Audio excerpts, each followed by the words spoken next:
Is it a different material, like in terms of just like material science? Is it materials that are allowing you to scale and operate Yes.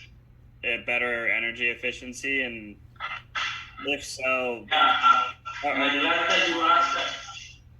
Yeah, and I'm yeah, are glad that these you asked rare that materials question. others aren't using? Yeah, go for it. I'll let you go. Yeah, but basically, the technology itself is very simple. You need to imagine yourself two cylinders. You see one very, it's like a straw within a glass, concentrically used, and that's the thruster. It's a charge unit that you fill up with gas. You heat up this gas, and then you accelerate this gas. And the way you do it with this type of materials, which we call superconductors. You cannot see it, but this is a tape.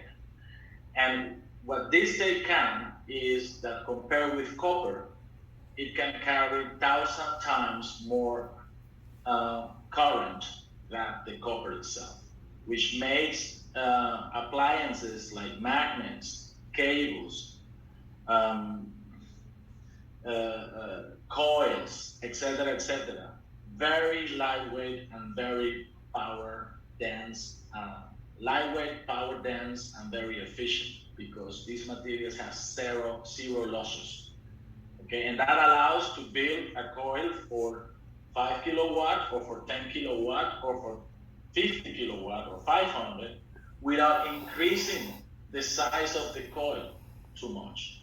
You see, not only that, you can use it. This is in the case of the electric propulsion, but you can also use it for power management and distribution. So we have LOIs and MOUs with companies like Axiom and Nanoracks, where they don't see at the electric propulsion system as the product they're interested with, but they look at the power management and distribution for the stations.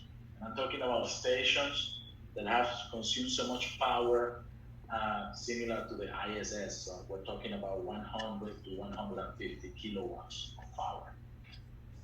Um, and so on. And it goes then to cosmic radiation shielding or even to reentry, where you can use our systems to reduce the mass of the thermal protection system that is needed for the reentry. And thermal protection systems make 30% of the mass of your spacecraft when you are reentering.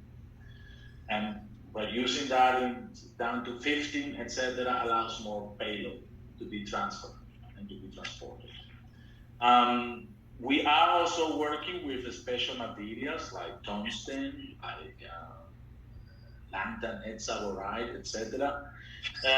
But these are materials applied to components that are not need development at the moment because we are transferring a lot of the electric propulsion technology from already existing off-the-shelf products.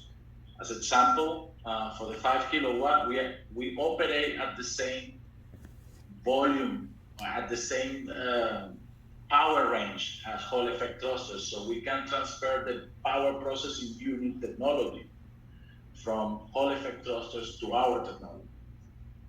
Or, or the hollow cathodes, which is another component that is used in Hall effect clusters and assures long lifetimes, and we can use them one-to-one. So there's a lot of stuff that we're not creating new. The only thing that we're doing new is the high temperature superconducting coil and its integration to a cryogenic system in the framework of the MPD technology, of the thruster technology. So I think it's worth to mention that we have developed so far digital twin capability. And with this digital twin capability, we're trying to minimize the design build testing cycle.